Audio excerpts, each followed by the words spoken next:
A man once filled with boundless energy and defiance now sits in solitary confinement. Dr Kiiza Besigye, I came on a flight. the most formidable opposition leader Uganda has ever known, faces yet another round of arrest and detention. The tone of imprisonment is etched on his face, his health failing, his spirit bruised, his skin pale, his eyes sunken, his once commanding presence diminished by the weight of repeated arrests, detentions, and courtroom battles. And he looked very frail and dehydrated. But his will unbroken. This is not the first time. It is a script that has repeated itself for decades. How long I will remain free is a matter to watch.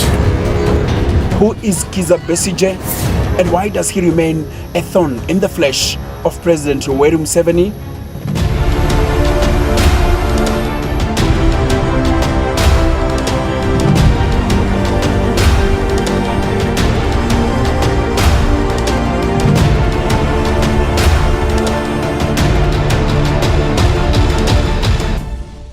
The inmates who should be there are putting on neckties and moving in air-conditioned vehicles in this town. Born in 1956 in Rukungiri district, Besigye was the second child in a family of 6. His father was a policeman and instilled in him a strong sense of discipline, and his mother a firm believer in education. Tragedy struck early. Both parents died while he was still in secondary school. In 1975, he arrived in Kampala to study medicine at Makerere University at a time when Idi Amin's rule cast a long shadow over the country. If I wanted to do something, I would never change my mind.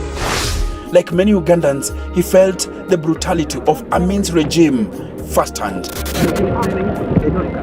One night, while at a hotel in Kampala, an encounter with Amin's brutal soldiers left Besigye battered and humiliated. It was a moment that shaped his defiant spirit. Following Amin's fall, Besigye aligned himself with Yoweri Museveni's Uganda People's Movement.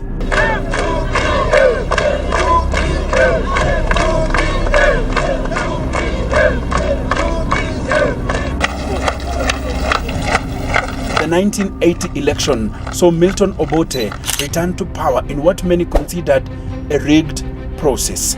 Besigye was accused of collaborating with rebels and imprisoned in 1981. He endured 2 months of torture at the notorious Nile Hotel. And nearly died in prison. And indeed, many of the people I was with in prison have never been seen again. I was lucky to escape. I went into exile in Kenya. In 1982, he escaped to Nairobi only to return and join Museveni in the Bush War, serving as his personal doctor. He treated wounded combatants but remained away from the front line.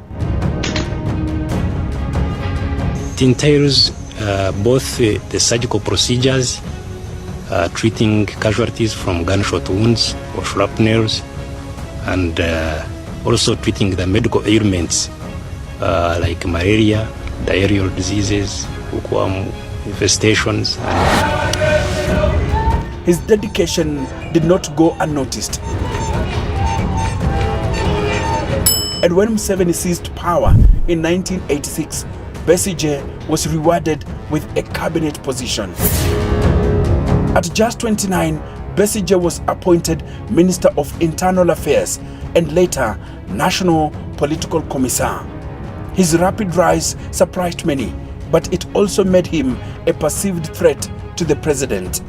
We are supposed to organize a transition to a democratic dispensation, having won the war. And the transition period we had declared would be 4 years. we disagreed on how that transition would be managed. And the transition period didn't end until 10 years later and end in courts. So having disagreed, I was dismissed from government in 1990, the end of our original transitional period. As the 1990s progressed, he was sidelined, given less significant roles, and eventually forced out of government.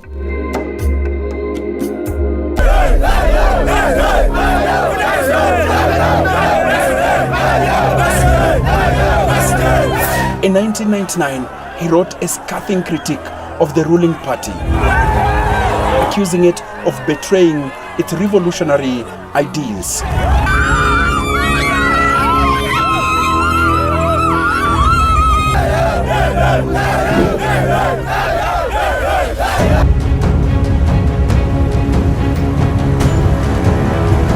The move nearly led to his court-martial, but instead of retreating, he took the boldest step of his career.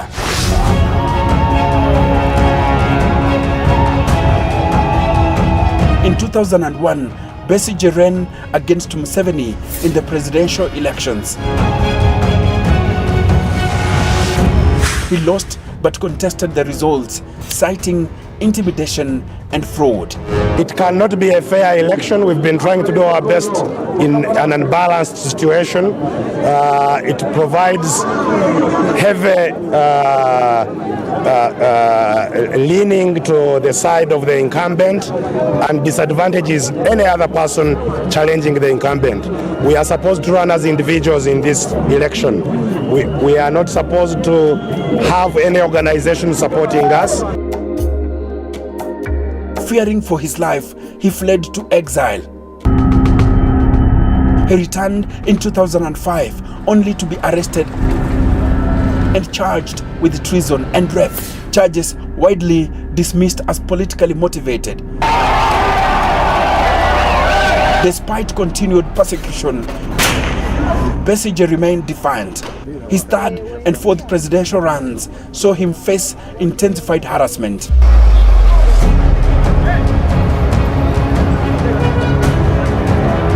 This is our country. We cannot allow it to be held captive by a band of people. He launched the Walk to Work protests, challenging both the election results and the rising cost of living. We must continue the struggle. And it will be long, it may be long and hard, but in the end we shall win. We won the election. We shall win the struggle and have the power. He was arrested multiple times, beaten and humiliated.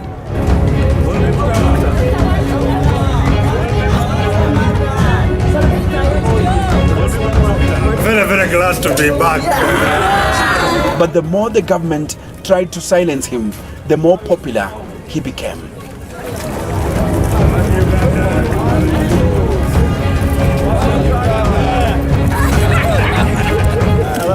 How long I will remain free is a matter to watch.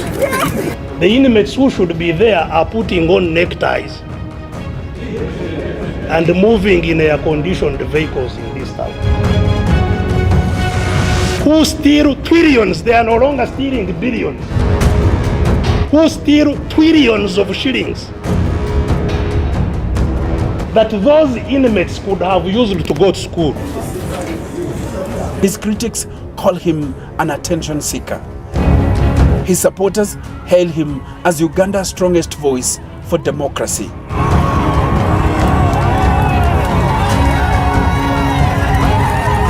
What we are seeing now is a leader who's become the law himself. He's telling the courts that I don't agree with your ruling. I am going to create a new law that I want in order to punish my opposition. That's totalitarianism. So we've moved through phases of dictatorship to totalitarianism. Today, Kiiza Besigye remains a symbol of resilience, a man whose spirit refuses to be broken. My name is Enoch Sikolia, and I am the Kenyan historian.